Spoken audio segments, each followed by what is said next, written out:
Picking up from our introduction to the landscape of medieval thought, let's really dig into the nitty-gritty. What was it actually like to be a philosopher back then? Forget dusty old books for a moment. We're talking about the lived experience, the environment, the intellectual playground these thinkers operated in. We'll explore the societal backdrop, the specific places where philosophy happened, and the different streams of thought flowing through that era. Think of it as trying to understand the atmosphere in which medieval philosophy was born, grew, and sometimes clashed. First off, a little historical housekeeping. When we say medieval, we're using a label that's pretty recent, 17th century to be exact. The thinkers themselves, living in the thick of it, didn't have that perspective. They were just living their lives, engaging with ideas, not thinking, oh, I'm in the medium avum. It's like calling someone from the 18th century early modern. They wouldn't get it either. This is crucial, because it helps us avoid that simplistic view of the Middle Ages as just darkness before the light of the Renaissance. Historians often paint this stark contrast, the enlightened Renaissance bursting forth from benighted medievalism. But reality, as always, is messier. The transition was gradual, complex, and full of continuities. Even the centuries often seen as least philosophical weren't entirely devoid of intellectual activity, and the link between medieval and Renaissance thought runs deeper than a simple break. Now, how did this whole thing even start? You'd think, given the later tensions, that Christianity and classical philosophy were destined to clash. And there was certainly friction. Think back to St. Paul famously dismissing the wisdom of the world, the Greek kind, as empty deceit. Or Tertullian centuries later asking rhetorically, what has Athens to do with Jerusalem? It sounds like a total divorce, right? Like philosophy and faith are oil and water. But hold on, historically speaking, Tertullian might have been an outlier. Even Paul, when confronted with philosophers in Athens, found common ground, quoting a Stoic poet. The key here is understanding ancient philosophy wasn't some abstract, armchair exercise detached from life. It was about knowing truth and doing good, shaping the whole person. By the 2nd and 3rd centuries, Stoics, Platonists, Epicureans, and educated Christians were starting to look remarkably similar in their goals and methods. Philosophy, as E.R. Dodds put it, was becoming the quest for God. This convergence wasn't accidental. Look at figures like Justin Martyr. He was searching for answers among the philosophers, and ended up converting to Christianity. But notice this, he didn't ditch his philosophical training. Instead, he presented Christianity as the ultimate form of philosophy, the true path to wisdom and virtue. He wore the philosopher's robes, and used philosophical arguments to defend his faith. There was definitely polemic, yes, but often it was like two sides fighting over the same intellectual territory. Thinkers like Clement of Alexandria and Origen, on the Christian side, and Plotinus and Porphyry, on the pagan side, were fluent in the same language, drawing from the same pool of ideas, especially Neoplatonism. They were part of a shared cultural conversation, even if they ultimately took different paths. And this shared intellectual space was precisely where Christianity became the official religion of the Roman Empire under Constantine in the early 4th century. Now, Constantine's conversion was a massive political event, but intellectually, it felt less like a sudden revolution and more like recognizing a trend already underway. The groundwork had been laid by Jewish communities spreading throughout the Mediterranean, whose own thinkers had already engaged with Greek philosophy. By the 3rd century, you had a common currency of learned discourse among the elite pagan, Jewish, and Christian alike. Constantine essentially made the Christian version of this discourse the dominant one, eventually making it the only game in town. But the tools, the concepts, the way of thinking, they weren't brand new or uniquely Christian. They were borrowed from, adapted from, and built upon the existing philosophical landscape. This sets the stage for the first major phase of medieval philosophy. Augustine is the poster child for this first phase. His journey, as told in his Confessions, is fascinating. He was a rhetorician, living a rather wild life, convinced by Cicero's call to philosophy to seek something more substantial. His path led him through Neoplatonism, thanks to translations of Plotinus and Porphyry. These works profoundly shaped him, leading him to see the universe as emanating from a single perfect source, God, and everything inevitably returning to him. For Augustine, moving from Neoplatonism to Christianity felt natural. He saw Paul's speech to the Athenians not as a rejection of philosophy, but as an invitation to its fulfillment in Christ. Reason wasn't opposed to faith, it was the tool to ascend towards God. Faith seeking understanding, as he famously put it. So thinkers like Augustine didn't see themselves abandoning philosophy. They were continuing it, but within a Christian framework. They eagerly absorbed the classical heritage. Schools like Stoicism and Neoplatonism, which seemed to align well with Christian values, were basically adopted wholesale. Look at Ambrose of Milan, Augustine's mentor. He wrote his guide for bishops, On the Duties of a Bishop, directly inspired by Cicero's On Duties. Augustine himself wrestled with Neoplatonic ideas of emanation in his masterpiece, The Trinity. And then there's the City of God. Written partly as a response to accusations that Christianity caused Rome's fall, it's a monumental attempt to prove that Christianity could stand intellectually shoulder to shoulder with the best of pagan learning, even surpassing it. It's a clear signal: we're not just keeping philosophy, we're claiming its highest achievements. But this flourishing atmosphere didn't last forever in the West. Things started to change dramatically after the 6th century. Think about the sack of Rome by the Visigoths in 410 AD. Pagans blamed it on abandoning their old gods, a sentiment Augustine tackled in City of God. From the 5th century onward, the Western Roman Empire increasingly fell under the control of Germanic tribes, the barbarians as the Romans called them. They established kingdoms, yes. But interestingly, they didn't wipe out Roman culture overnight. Latin remained the language of the elite, and learning persisted, sometimes brilliantly. Take Italy under the Ostrogoths. Figures like Boethius were active there, keeping the flame alive. This brings us to two key figures, Boethius and Cassiodorus. Both were high-ranking Romans advising the Ostrogothic king Theodoric. Boethius, a senator and consul, embarked on a colossal project translating the works of Plato and Aristotle into Latin, aiming to bring the sophistication of Greek philosophy to the Latin world. Sadly, he was executed in 525 before finishing, though he left behind the famous Consolation of Philosophy, a brilliant summary of Greek wisdom and commentaries on Aristotle's logic. Crucially, his work established Latin terms for Greek philosophical concepts, creating a lasting vocabulary for medieval thought. Cassiodorus, even higher up socially, did something equally important with his Institutes of Divine and Secular Letters, essentially creating a syllabus for education that still heavily featured the classics. They were trying to preserve this intellectual legacy against the tide. Meanwhile, in the Eastern Roman Empire, what we now call Byzantium, a different flavor of philosophy was gaining prominence. Thinkers like Proclus, head of Plato's Academy in Athens, were producing works like Elements of Theology that emphasized mysticism and the transcendent nature of reality. Among Christians, a similar mystical tendency emerged, perhaps influenced by Jewish writings on angels and divine names. A series of short, influential treatises circulated, supposedly written by Dionysius the Areopagite, one of those converted by Paul mentioned in Acts. Though likely pseudonymous, these works, known as Pseudo-Dionysius, became incredibly influential, shaping Christian mystical traditions for centuries. So while the West saw a shift, the East was exploring different, often more esoteric, avenues of thought. So after the efforts of Boethius and Cassiodorus, the intellectual climate in the West changed significantly. The kind of philosophical reflection seen in Augustine became less common. Sure, there were exceptions like Isidore of Seville in Spain, whose Etymologies was a huge encyclopedia drawing on classical knowledge. But generally, the focus drifted away from systematic philosophical inquiry. Attention turned more towards storytelling, emotional expression, and practical matters. Even religious writing became less about rigorous theological debate and more about inspiration and devotion. The idea of philosophy as a structured quest for wisdom, central to Augustine's vision, seemed to fade from the mainstream discourse in the West. This leads us into what I call the dormancy period for philosophy in the West, roughly from the late 6th century until the 11th.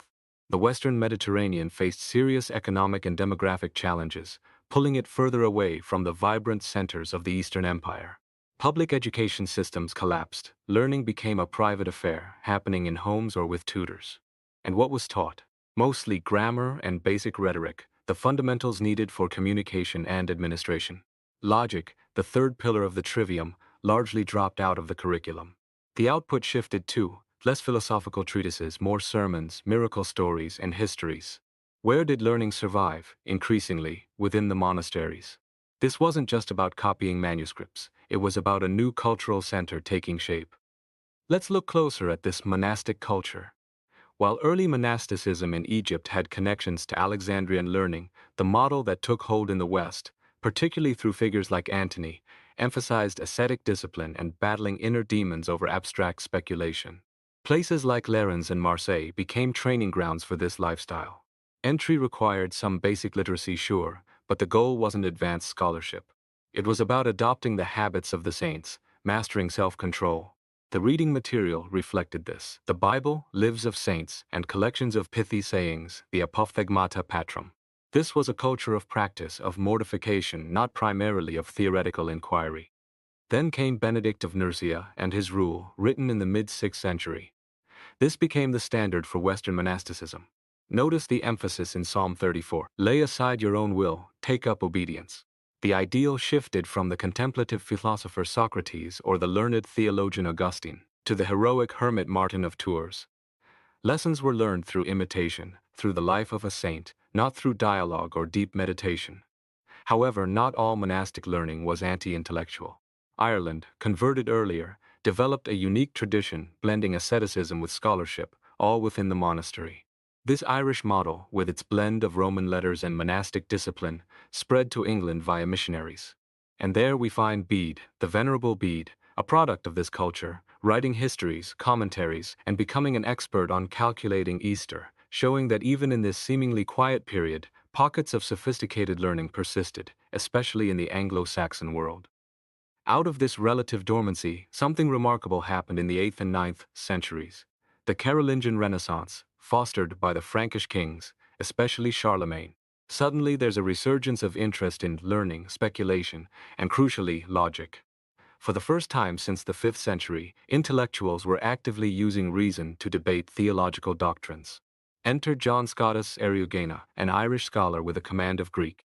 He translated Pseudo-Dionysius and produced the Paraphysian, a truly ambitious work attempting to synthesize Christian faith with Neoplatonic cosmology. His intellectual range was staggering. But, despite this flash of brilliance, the Carolingian period, for all its achievements in arts and letters, remained an exception.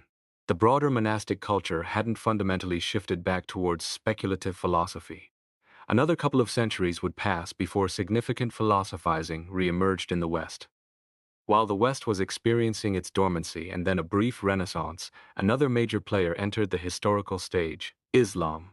Starting with Muhammad's flight to Medina in 622, Islam spread rapidly, conquering vast swathes of the former Roman and Persian empires. The core of the Eastern Roman Empire, centered on Constantinople, survived as the Byzantine Empire. Crucially, the Muslim rulers, despite demanding submission to Islam, were generally quite tolerant of the cultures and peoples they conquered.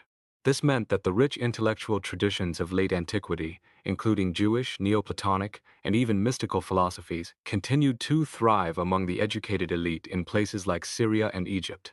By the late 9th century, Arabic had become a major vehicle for intellectual discourse, incorporating and building upon this Greek heritage. The Islamic world didn't just preserve Greek thought, it transformed it. Al-Kindi, often called the father of Arab philosophy, was instrumental in this. But the real explosion came later. Thinkers like Ibn Sina Avicenna produced synthetic systems of thought that rivaled the greatest works of antiquity.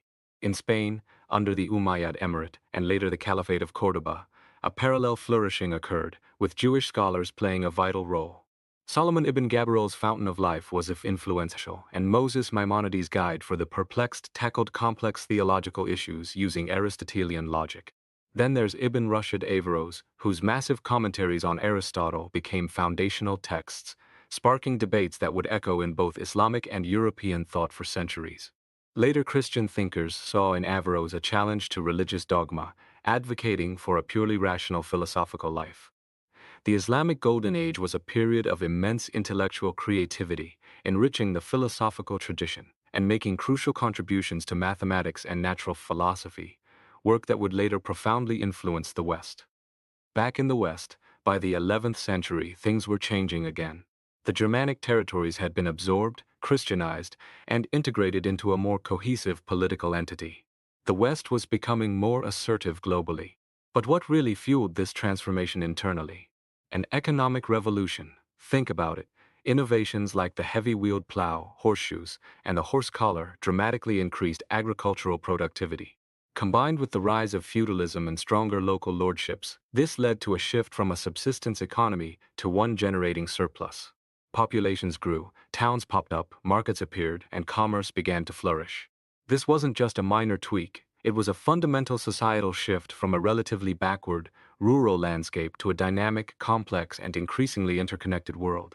This economic dynamism is key to understanding the rise of the West in the later medieval and early modern periods.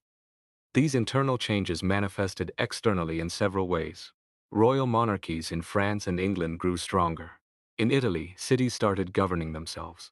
The church underwent reforms, pushing for clerical celibacy and greater independence from kings. Externally, the West became more assertive. The Reconquista in Spain was well underway.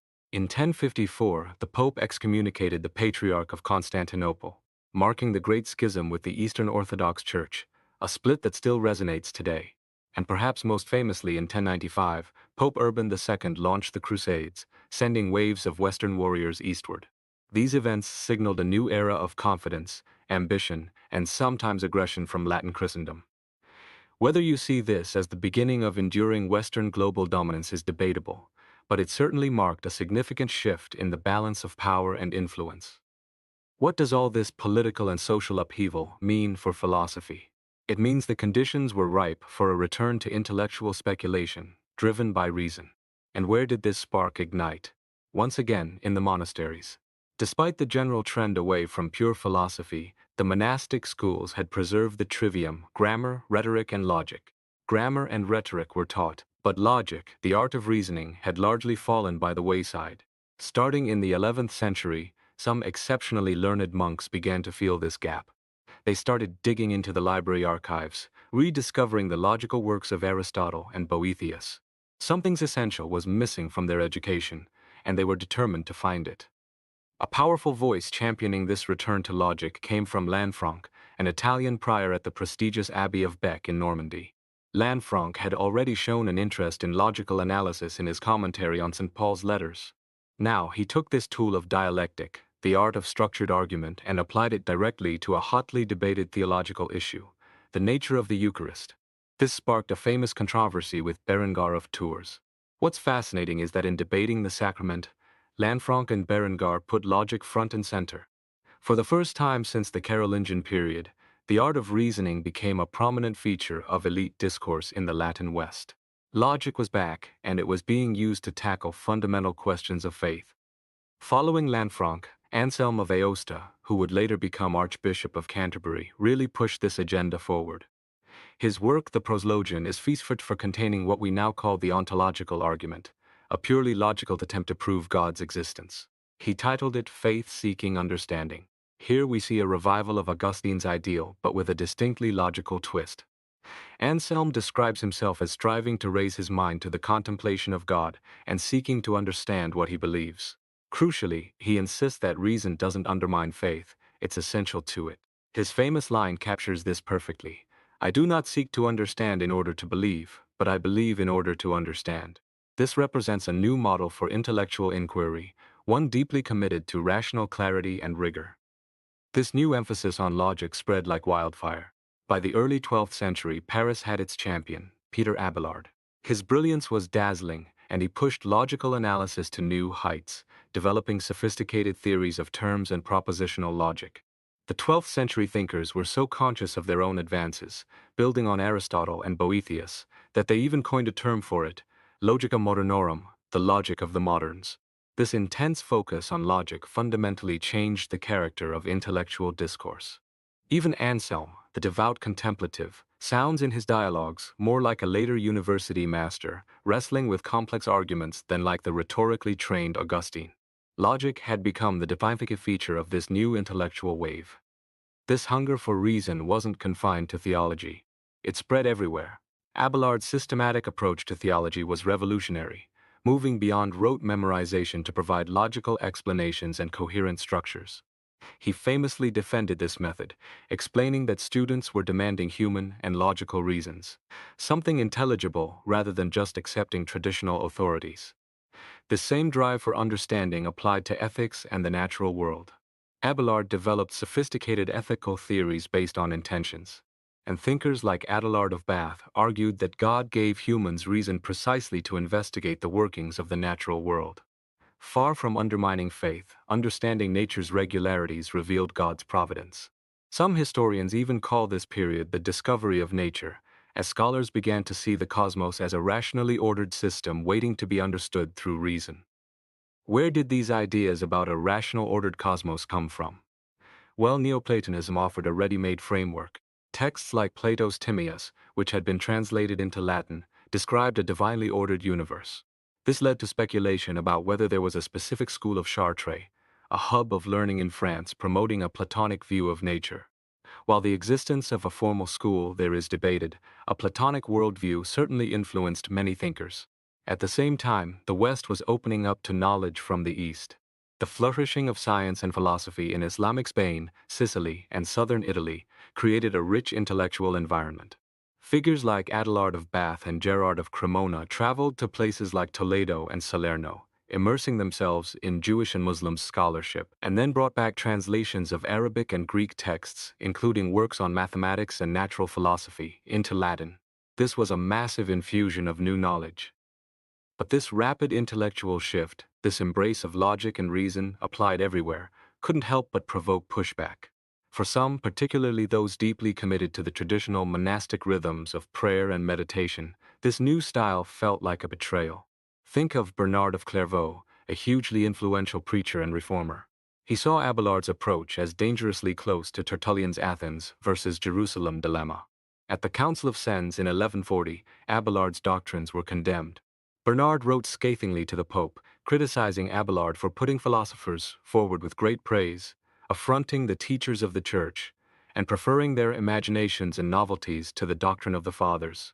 Notice Bernard wasn't just attacking Abelard's conclusions. He attacked his method, arguing that handing over the grounds of faith to human reasonings was fundamentally wrong. Despite Bernard's efforts and the condemnation at Sens, the tide was too strong. The enthusiasm for logic and speculation couldn't be easily suppressed. Institutions began to form around this new learning. We see the rise of cathedral schools, where masters, often paid by the bishop, taught students drawn from a wider pool than just the clergy. Specialties developed. Paris became known for grammar and dialectic, Orleans for rhetoric, Hereford for Arabic and Greek philosophy. Abelard himself started his teaching career in such a place. Sometimes brilliant minds like Abelard even set up shop independently, running private schools. And crucially, the full range of classical education returned. The trivium, grammar, rhetoric, and now importantly logic, plus the quadrivium, the mathematical arts. The curriculum expanded beyond anything offered in late Rome, fostering inquiry across the board. At the heart of this educational revival was logic. It became the paradigm for how to investigate any subject. A formal classroom method emerged, starting with reading texts, then moving into structured question and answer sessions. This wasn't just about reciting facts. It was about exercising logical skills, critically analyzing authorities, and building a coherent understanding. This method quickly became standard across these emerging centers of learning. Major disciplines began to crystallize around new textbooks designed specifically for debate. In theology, Peter Lombard's sentences became foundational.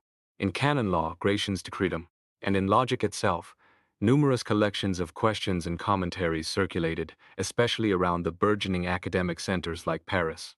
The university system was taking shape. This explosion of logical reasoning in academia wasn't happening in isolation. It mirrored a broader rationalization of society itself.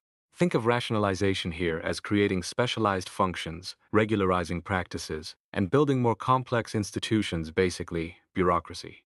The rise of strong royal monarchies in England, France, and elsewhere, enforcing a royal peace, was a key part of this. Similarly, the Church was consolidating its power, asserting independence from secular rulers, and the papacy was emerging as a powerful monarchy in its own right. This led to a dual court system, royal and papal courts reaching down into localities, offering an alternative to feudal justice. Managing these courts and the growing need for taxation required sophisticated administration, leading to the development of treasuries like the famous English exchequer, early forms of bureaucratic organization. This rationalization wasn't just top-down. There was ferment at the popular level too. People demanded more say in religious matters, new forms of devotion arose, and there was widespread criticism of the clergy's behavior. This tension inevitably led to accusations of heresy. Groups like the Cathars and Waldensians, with their alternative religious structures and beliefs, challenged the established hierarchy and were labeled heretical.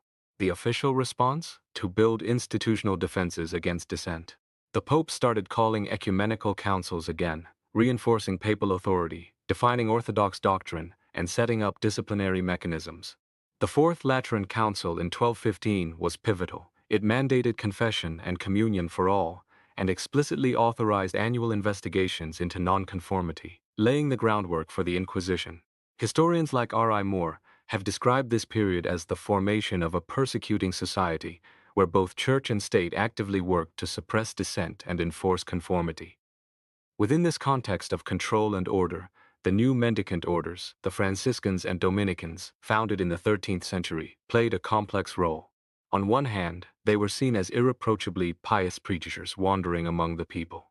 On the other, they were quickly co-opted into the official machinery. They received education, often in the burgeoning universities, and their preaching was informed by this learning. Furthermore, Dominicans and later Franciscans became key players in the Papal Inquisition, helping to enforce orthodoxy. Meanwhile, the educational hotspots themselves were formalizing into universities. Drawing inspiration from Italian city communes and guilds, clusters of schools consolidated into corporate entities, using the revived Roman law concept of corporation. By the mid-12th century, we see the beginnings of this process in Paris and Bologna, and by the 13th century, documents confirm the existence of these institutions. By the end of the century, major centers like Cambridge, Padua, Naples, Toulouse, and Montpellier had emerged, and by the 14th century, they were commonly called universities. Inside these universities, scholars organized themselves into faculties, each with its own identity and official seal. The foundational faculty was arts, built on the trivium and quadrivium, but expanded to include more varied subjects, heavily focused on logic. This was the entry point for most students.